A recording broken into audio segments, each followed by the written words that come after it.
नमस्कार दोस्तों। आपने देखा होगा कि बहुत से पेरेंट्स जो हैं इस बात को लेके बड़े चिंतित होते हैं कि उनके बच्चों की परवरिश कैसे होनी चाहिए। बहुत से गार्जियन ये सोचते रहते हैं कि उनको कैसे ट्रेनिंग देनी चाहिए, किस तरह की एजुकेशन देनी चाहिए। और ये एक ऐसा पेचीदा सवाल है जिसको अगर सही ढंग से हैंडल नहीं किया जाए तो बच्चे की लाइफ आगे जाके बड़ी कॉम्प्लेक्स हो जाती है। हम हमारे चारों तरफ देखते हैं कि 35 साल 40 साल की उम्र तक आते आते लोग कुछ विशेष परिस्थितियों से गुजरने लगते हैं। कुछ लोग सक्सेस होते जाते हैं, वो बड़ी कंपनियों के फाउंडर या फिर स्पोर्ट्स में या पॉलिटिक्स में या फिर म्यूज़िक फिल्म इंडस्ट्री या फिर इस तरह से कहीं पे भी वो लोग बड़े सक्सेस होते जाते हैं। तो कुछ लोग जो होते हैं सक्सेस होते जाते हैं, पीछे से सक्सेस होते आ रहे हैं, स्कूल से, कॉलेज से और अपनी लाइफ में भी। कुछ लोग स्कूल कॉलेज में बड़े होशियार होते हैं लेकिन 40 साल 35 साल तक आते आते वो लाइफ में कहीं उलझ जाते हैं। वो कुछ करना चाह रहे हैं लेकिन वो कुछ कर नहीं पाते हैं। वो जिस एफिशिएंसी के साथ काम करना चाह रहे हैं, जिस एफिशिएंसी के साथ उनको आउटपुट मिलना चाहिए, वो नहीं मिल पाता है। दूसरी कैटेगरी हमारे सामने ये होती है। और तीसरी कैटेगरी ये होती है कि 35 साल 40 साल तक आ जाते लोग थक जाते हैं। उनको लगता है जितना मिल रहा है लाइफ में उतना बहुत है। उनके ना बड़े सपने होते हैं, ना बड़ी लालसा होती है, और उनको जितना मिल रहा होता है वो उसी से खुश होते हैं। 3 तरह की कैटेगरी हम जनरली यहाँ पे डिफाइन कर सकते हैं। बुझे हुए लोग जो सरेंडर हो चुके हैं, उलझे हुए लोग जो बचपन में बहुत होशियार थे लेकिन अब उतना नहीं कर पा रहे हैं जितना कि उनको करना चाहिए थे, जितना उनका बड़ा सपना था लेकिन वो उतना नहीं कर पा रहे हैं। और तीसरी सुलझे हुए लोग, वो लोग बचपन से लेके आज तक आगे से आगे बढ़ते जा रहे हैं। तो ये 3 तरह की जो कैटेगरी में हम लोग उलझे हुए जो लोग हैं उनकी आज बात करेंगे। क्योंकि सुलझे हुए लोग, उनको किसी मोटिवेशन या किसी सपोर्ट की ज़रूरत नहीं होती, वो रास्ते खुद बनाते हैं और आगे से आगे बढ़ते जाते हैं। बुझे हुए लोग, उनको आप कितना भी मोटिवेट कर दो वो कुछ नहीं कर पाएंगे।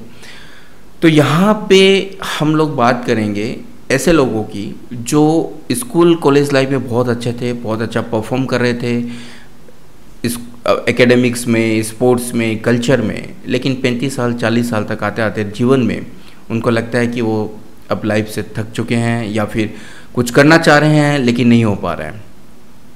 अगर ये हमें समझ में आ गया तो हमें बच्चों की परवरिश कैसे करनी चाहिए ये हम बहुत आसानी से समझ सकते हैं। तो सबसे पहले हम ये समझते हैं कि कोई व्यक्ति अपने करियर में उलझता क्यों है। क्या सिचुएशन हो सकती है कि व्यक्ति अगर सपने कुछ और देखे उसने लाइफ में और अब सीखा कुछ और कर कुछ और रहा है। यानी कि अगर ये सिचुएशन अगर किसी के रास्ते में आई है जीवन में तो निश्चित रूप से वो आगे जाके उलझेगा और वो 100% अपनी एफिशिएंसी से उस समय तक काम नहीं कर पाएगा जिस समय तक वो अपने जीवन पथ पर वापस नहीं आ जाए। यानी कि बचपन में सपने देखे किसी और चीज़ के, सीखा कुछ और, अब कर कुछ और रहे हैं। अगर इस सिचुएशन से अगर गुजर रहे हैं कोई भी व्यक्ति तो वो व्यक्ति उलझा हुआ रहेगा, वो अपनी 100% एफिशिएंसी के साथ काम नहीं कर पाएगा और वो अपने जीवन में थका हुआ सा भी महसूस करेगा। इसको एक एग्जांपल से समझते हैं। 15 साल का बच्चा अगर एक इंजीनियर बनना चाहता है, होशियार है, सब कुछ है, खेल स्पोर्ट्स में भी, एकेडमिक्स में, कल्चर में भी, सब किसी भी सारी एक्टिविटीज़ में वो बेस्ट है। अब क्या होता है कि वो इंजीनियर बनना चाहता है।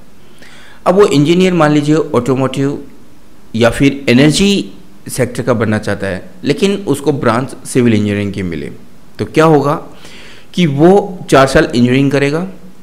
इंजीनियरिंग करने के बाद अब उसका मन होगा कि वो ऑटोमोटिव या फिर एनर्जी सेक्टर में काम करे, लेकिन उसकी डिग्री जो है वो सिविल इंजीनियरिंग की है तो वो वहाँ पे काम नहीं कर पाएगा।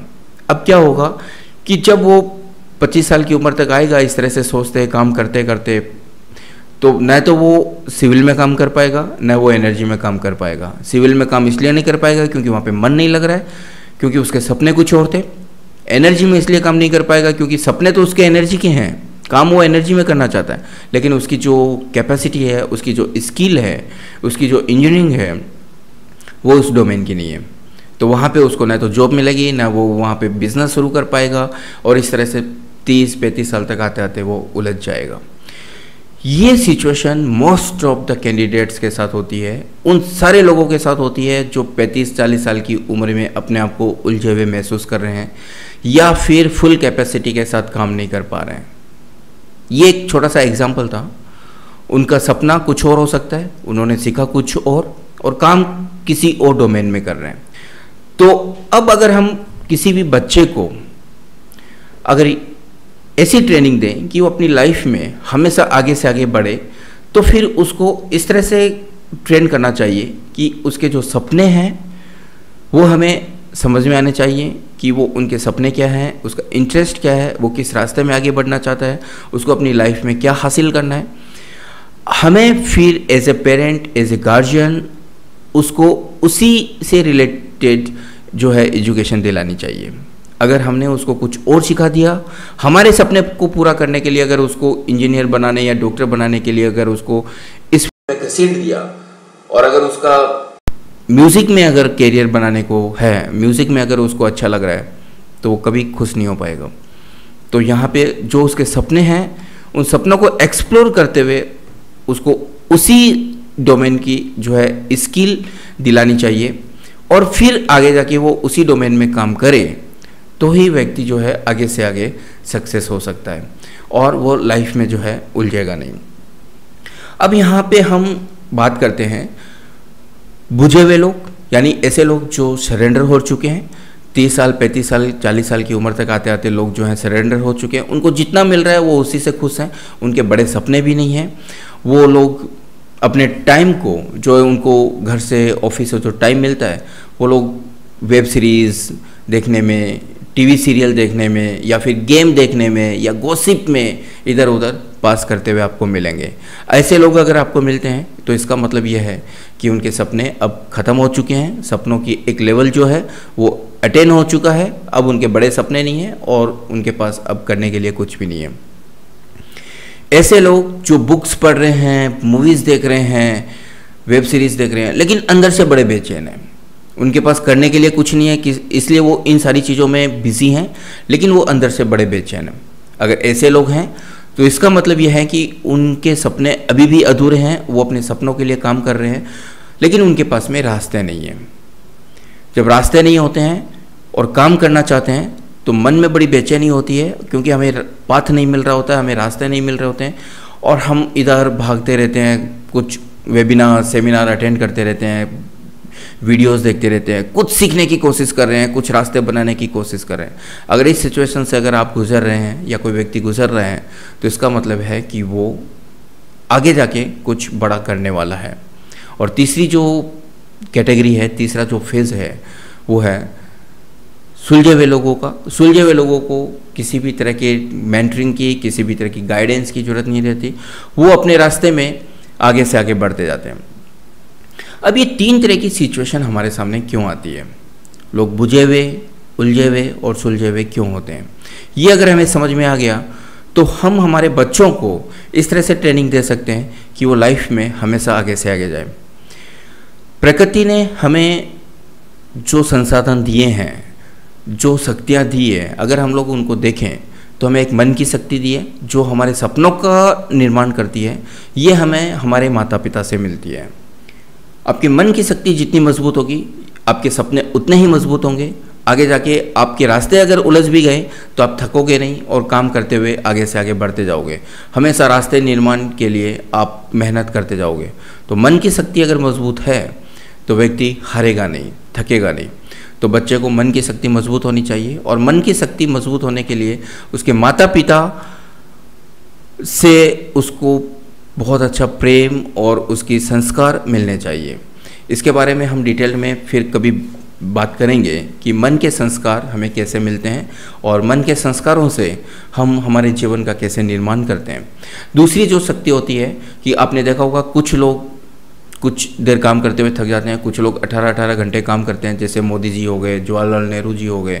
इन लोगों ने 18-18 घंटे काम किए हैं, और हमारे जीवन में ऐसे और भी हमारे आसपास में आपको लोग मिलेंगे जो 18-18 घंटे, 15-15 घंटे काम करते हैं, काम से थकते नहीं हैं।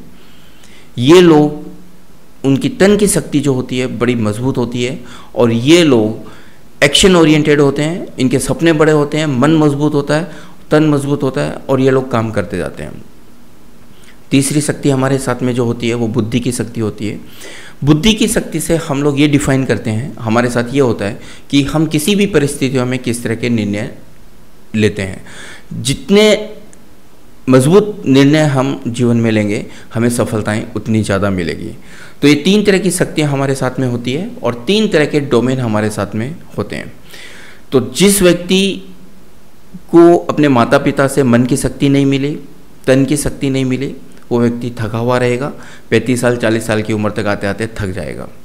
ऐसे व्यक्ति जिनको मन की शक्ति मिली है, तन की शक्ति मिली है, लेकिन बुद्धि का मार्ग नहीं मिला, यानी कि उनको गुरु सही नहीं मिले, उनकी एजुकेशन सही नहीं हुई, उनको जिस डोमेन में शिक्षा लेनी थी, जिस डोमेन में उनको आगे बढ़ना था वो शिक्षा नहीं मिली, यानी कि गुरु का सानिध्य अच्छा नहीं मिला, तो व्यक्ति मेहनत खूब करेंगे, आगे बढ़ेंगे, लेकिन वो कहीं ना कहीं उलझे हुए रहेंगे और अपने रास्ते बनाने में लगे हुए रहेंगे।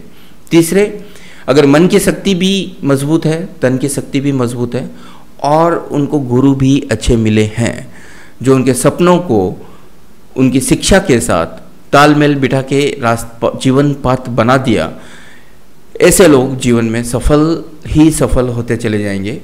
तो ये 3 तरह की कैटेगरीज होती है। अब अगर हम हमारे बच्चों की बात करें तो बच्चों को 10 साल 15 साल की उम्र तक आते आते हमें ये देखना चाहिए कि उनका इंटरेस्ट किस में है, उनको क्या अच्छा लगता है। उसी हिसाब से फिर हमें उनकी कॉलेज और स्कूल की एजुकेशन तय करनी चाहिए, उनके हिसाब से उनको हमें ट्रेन करना चाहिए और उसके हिसाब से हमारे जो माहौल हैं घर का और हमारे उस आसपास का वो माहौल उसके लिए रखना चाहिए। तो ये अगर हमने कर दिया तो हमारे जो बच्चे हैं वो आगे जाके अपने जीवन में आगे से आगे बढ़ते जाएंगे, अपनी मंजिल हासिल करेंगे, अपने सपनों को पूरा करेंगे, अपने सपनों के संसार को पूरा करेंगे। और अगर हमने उनको उस तरह की शिक्षा नहीं दी जिस तरह के वो सपने देख रहे हैं तो वो जीवन में कहीं ना कहीं उलझ जाएंगे। तो बच्चों की शिक्षा माता पिता, उसके परिवार और उसके गुरु पर निर्भर करती है और ये 3 फेज़ में अगर बच्चा सही से निकल गया तो लाइफ में फिर वो कहीं रुकेगा नहीं और अपने जीवन का, अपने भविष्य का, अपने सपनों के संसार का वो निर्माण कर लेगा। तो बच्चों की परवरिश कैसे होनी चाहिए, आज वीडियो के इस भाग में हमने ये समझा। आगे के भाग में हम और इसके बारे में बात करते जाएंगे और समझते जाएंगे कि लाइफ को और एक लेवल तक पहुंचाने के लिए हमें किस तरह के रास्तों से गुजरना चाहिए, हमें किस तरह की शिक्षा लेनी चाहिए, हमें लाइफ में क्या क्या सीखना चाहिए और कौन सी सीखी हुई बात लाइफ में कहाँ पे और कैसे किस तरह से काम आती है। इन सारी बातों को अगले वीडियो में देखने के लिए, तब तक के लिए धन्यवाद। Thank you.